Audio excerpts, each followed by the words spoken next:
Bonjour à tous, Mamie Annie vous parle aujourd'hui sur la foi seule.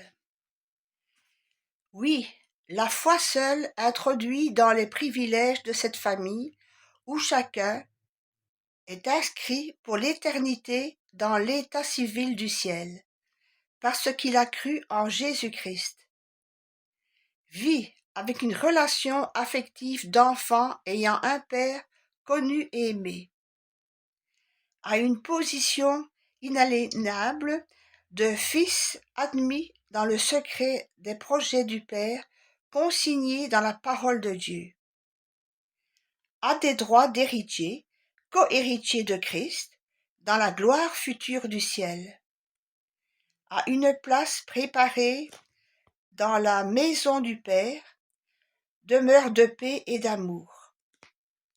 Vit activement le lien qui l'attache à tous les autres.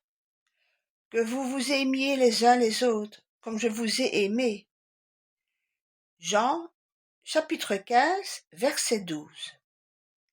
Dans cette famille, la responsabilité des enfants est de reproduire les caractères du Père. Sainteté, lumière et amour en attendant le retour de Yeshua HaMashiach, en hébreu qui signifie Jésus le Messie. Voyez de quel amour le Père nous a fait don, que nous soyons appelés enfants de Dieu. 1 Jean chapitre 3 verset 1. Dieu fait habiter en famille ceux qui étaient seuls. Psaume 68 verset 6 et 106 verset 47.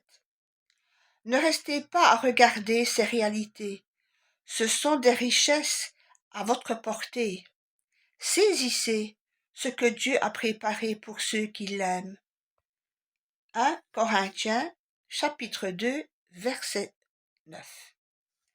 Je leur ai fait connaître ton nom, de Père, et je leur ferai connaître afin que l'amour dont tu m'as aimé soit en eux et moi en eux.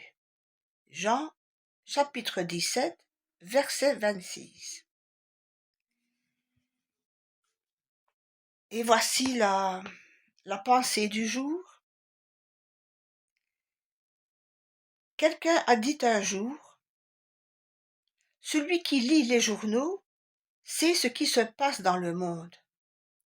Mais ceux qui lisent la Bible savent pourquoi cela se produit. Que le Seigneur vous bénisse et vous éclaire. Amen.